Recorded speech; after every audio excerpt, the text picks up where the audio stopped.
خدا نبخشد کسی رو که دوربین رو گذاشت رو موبایل. خدا نبخشد کسی که اینستاگرام رو اختراع کرد، فیسبوک رو اختراع کرد.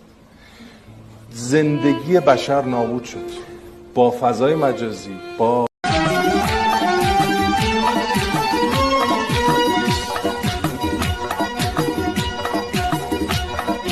دل اگه از دوری تو پیر بشه، از تو باید زندگیم سیر بشه.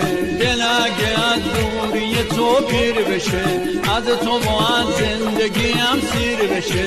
قد بکشه رو صفحه زندگی، امروز عمرم اگه فردا بشه، امروز عمرم اگه فردا بشه.